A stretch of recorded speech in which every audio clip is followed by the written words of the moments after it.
1º de março de 1994. Parecia somente mais um domingo, somente mais um GP de Fórmula 1. Mas foi exatamente neste dia em que o destino mudou a história de um piloto que representava uma nação.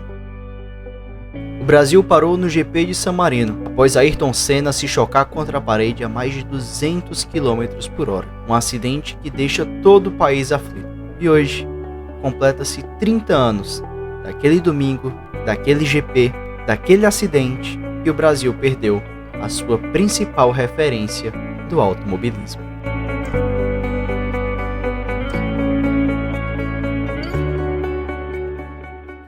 No dia 1º de maio de 1994, eu estava como estava todos os domingos de corrida. Estava assistindo a corrida com meu pai, a gente sempre assistia juntos e torcendo pelo Senna, claro. E na hora exata do acidente, eu lembro que nessa hora papai parou um pouco de assistir por algum motivo e eu ficava fixada nele, né, na Ayrton Senna. E quando ele bateu e que ele não se mexe e que o Galvão Bueno começa a dizer o Senna bateu, ele não se mexe e começa a fazer uma narração daquele estilo bem Galvão Bueno. Era Galvão falando de um lado gritando e eu gritando em casa. Pai, eu não acredito, o Senna morreu, o Senna não se mexe. Então, eu lembro muito nítido, em pé de frente da televisão, já chorando, já sem acreditar naquela situação. Então, nessa época eu morava no interior do Ceará, cidade pequena, e os meios de comunicações eram bem limitados, né?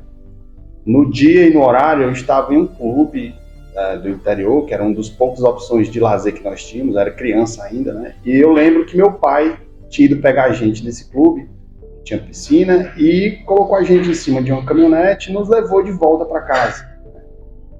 Porque aos domingos a cidade parava, o país parava para ver a corrida, né, do Senna, para ver ele correr.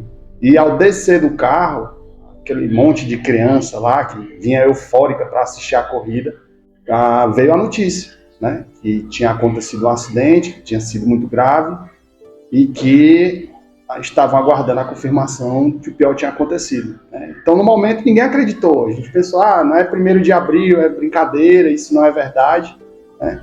Mas, aos poucos, a ficha foi caindo, mesmo sendo criança, vendo o comportamento dos adultos, né? Todos muito tristes, melancólicos, e a tristeza foi geral, né? A cidade parou, o estado, o país, o mundo parou, porque realmente foi algo muito triste e algo muito repentino, né? Ele era uma pessoa muito ativa, muito viva no nosso dia a dia, né? Na nossa semana. Era a família toda reunida, só que curiosamente eu não estava com meu pai. E me lembro muito do choque da batida. E era uma época que é bom lembrar, não tinha rede social, não tinha nem celular direito, então para todo mundo ter acesso à informação foi um grande choque, a pancada muito forte. Era um final de semana que todo mundo tinha na cabeça a batida do Rubinho na sexta-feira, em que ele quase morre, tem a morte do Roland Ratzenberger no sábado, e foi um choque, né? Aliás, não só aquele momento, aquele dia. Aquela semana toda, a volta, o traslado do corpo, o desfile em carro aberto, eu acho que o país só se mobilizou parecido para receber algo quando ganha a Copa de 94, o desfile em carro aberto do time campeão do mundo, meses depois, né? Quebrando um tabu de 24 anos da seleção brasileira ser campeão. Acho que a coisa mais parecida de mobilização popular nesse aspecto que eu vi foi aquilo. Ayrton Senna da Silva começou a correr aos 4 anos de idade quando ganhou de presente do seu pai um kart. E desde muito novo, Senna era promissor. Foi promissor no kart, na Fórmula 3 e também na Fórmula 1. Na Fórmula 1 ele começa fazendo história. Começa numa equipe que nunca havia pontuado e Senna termina a sua primeira temporada com 16 pontos e termina na 9ª colocação. Faz um GP de Mônaco dos sonhos e por muito pouco não consegue a primeira colocação da prova. E aos poucos o Brasil vai se acostumando a ver aquele jovem promissor se tornar Ayrton Senna do Brasil.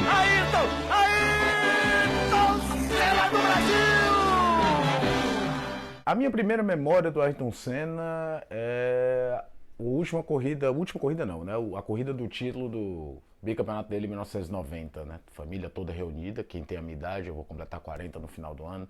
Lembra bem de como todo grande prêmio de Fórmula 1 era um evento familiar, então todo mundo na madrugada para assistir. E aquela loucura que ele bate com o Prost na largada, garante o título, e era meio que uma revanche do que tinha acontecido em 89, que o Prost jogou o carro em cima dele, enfim. Essa talvez seja a minha primeira memória mais forte, né? Claro que eu sabia dos carros, meu pai é alucinado por automobilismo, então eu sempre acompanhava, mas talvez essa seja a memória mais forte, assim, de primeira do Ayrton Senna. Então, eu não sei se é a primeira lembrança que eu tenho do Senna, mas eu lembro que foi o dia que eu decidi torcer para Ayrton Senna. Que foi o dia que eu decidi não torcer pelo Nelson Piquet e comecei a torcer para Ayrton Senna. Foi quando ele sai da Lotus e ele começa a ir para Williams. E aí nesse processo, assim, porque na Lotus ele fez um bom desempenho, estava numa equipe pequena e ali ele já mostrava que ele era arrojado, já mostrava que ele tinha um domínio do carro assim como ninguém. Parecia que o Senna e o carro eram só quando ele estava dirigindo. E eu achava o Piquet muito picareta em algumas coisas. E aí eu lembro de uma entrevista do Senna avisando que estava saindo da Lotus e que ia para Williams. E aí eu disse, agora ele vai ter condições de realmente representar o Brasil. A primeira memória, quando eu fecho os olhos e realmente me lembro aqui, é o fato dele estar concluindo uma volta e ele empurrando um carro, onde ele desceu e ele empurrou o próprio carro para concluir aquela volta, né? Então, assim, aquilo ali para mim, eu tinha 12 anos de idade, né? Marcou, porque era muita determinação, muita força de vontade para vencer, era não desistir, era encarar os desafios e mostrar que tinha força, que ele era capaz. Então isso aí me marcou bastante, e isso até hoje eu tenho essa memória. Então, de perseverar e tentar sempre fazer o seu melhor, independente do resultado. Tudo isso que eu consegui foi através de dedicação, perseverança e muito desejo de atingir os meus objetivos, muito desejo de vitória na vida, não vitória como piloto.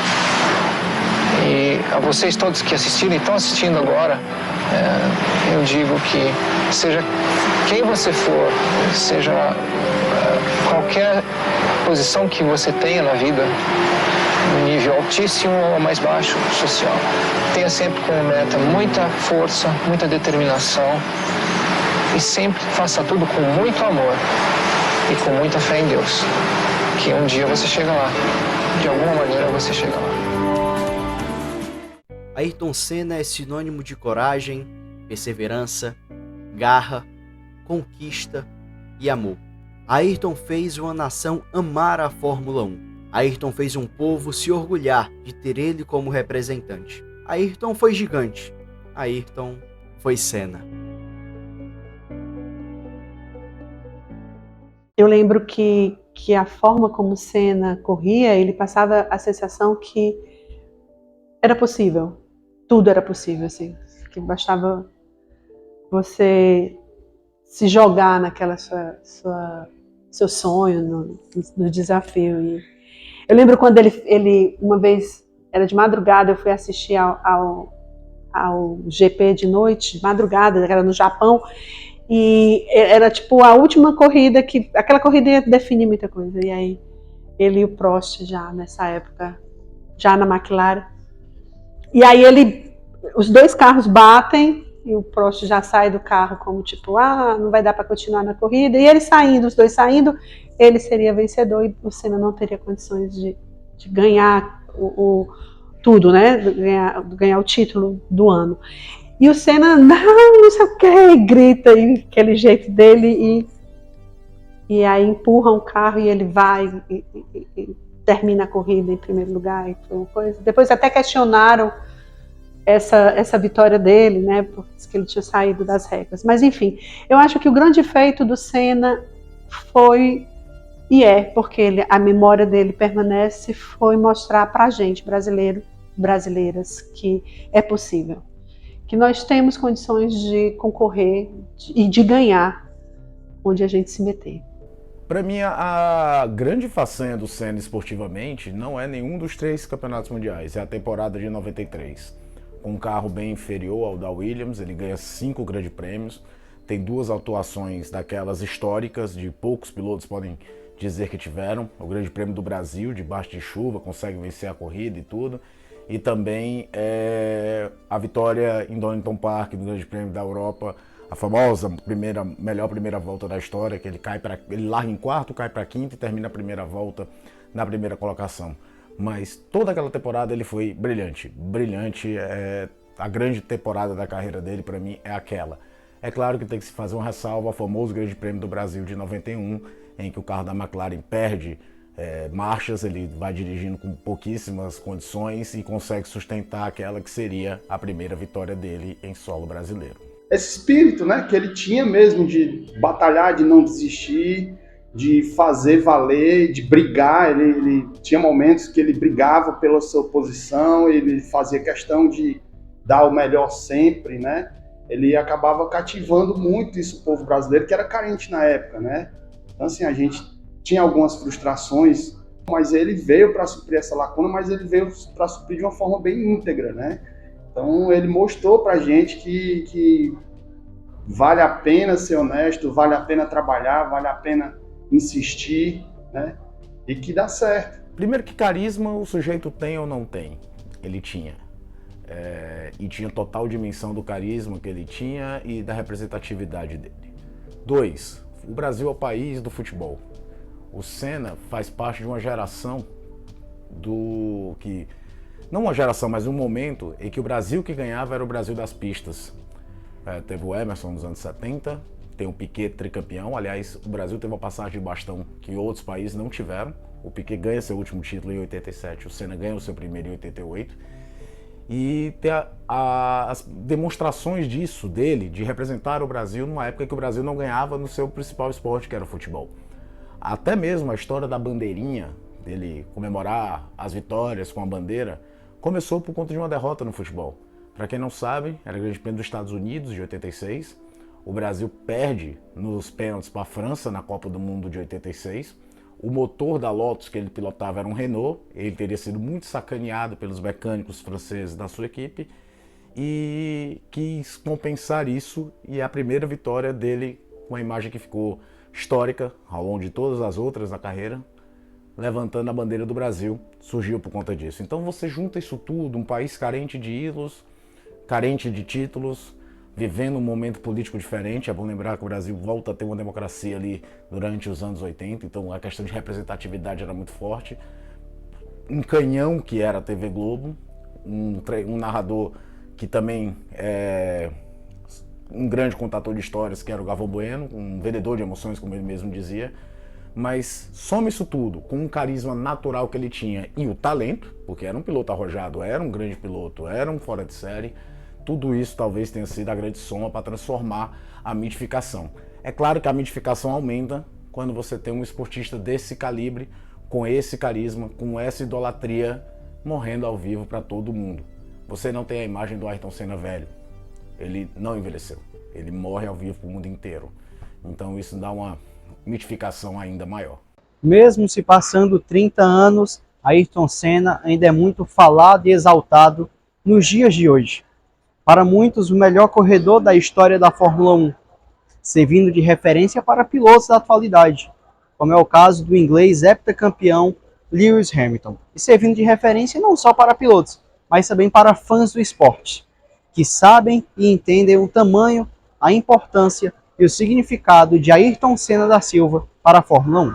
Cara, conhecer o Ayrton Senna é meio louco, né? Porque foi o seguinte, eu acho que eu não tenho nem ideia de como mensurar o que foi aquilo para mim. Eu tinha 9 anos, não era nem para eu estar ali, meu pai que me enfiou dentro de um evento que não tinha a menor condição de eu estar ali. Eu era uma criança muito, muito tímida. Se não fosse o papai empurrando para tirar uma foto, para pedir o autógrafo que eu tenho guardado até hoje, esse encontro nunca teria acontecido, eu teria ficado olhando de longe. É um marco, né? E é curioso como todo mundo, quando olha a foto que eu tenho, fica, pô, legal. E deixa de ser um registro.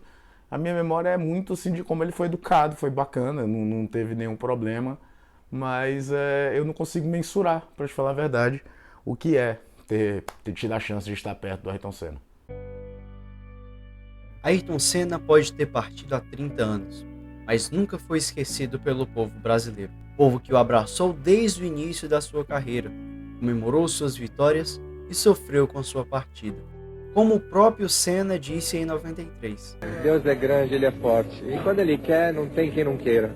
No GP de San Marino, infelizmente, ele quis. A partida de Senna trouxe várias mudanças nas regras de segurança da Fórmula 1, mas o preço pago foi muito alto, principalmente para os brasileiros, que estavam acostumados a acompanhar a Fórmula 1 aos domingos e já estavam quase se acostumando a acordar de madrugada para acompanhar o GP do Japão, onde Ayrton sempre estava brigando pelo título. O capacete amarelo, a música da vitória, ainda deixam saudades em milhões de brasileiros. A carreira de Senna é marcada por vitórias, títulos, ultrapassagens emblemáticas e corridas brilhantes. Mas seus momentos mais brilhantes não foram apenas aqueles em que ele cruzou a linha de chegada em primeiro lugar, mas também aqueles em que ele mostrou sua humanidade, sua compaixão, sua dedicação incansável com os outros. E por isso, essa história nunca acabou. Ele continua inspirando pessoas pelo mundo inteiro. Ele inspirou uma geração a acreditar que o impossível era apenas uma palavra, não uma realidade. Não estou falando apenas de um piloto, estou falando de uma lenda, e lendas são eternas. O povo brasileiro jamais irá esquecer Ayrton Senna da Silva, ou como ficou mais conhecido, Talvez idolatria. E inspirador. Mágico. Ayrton Senna do Brasil.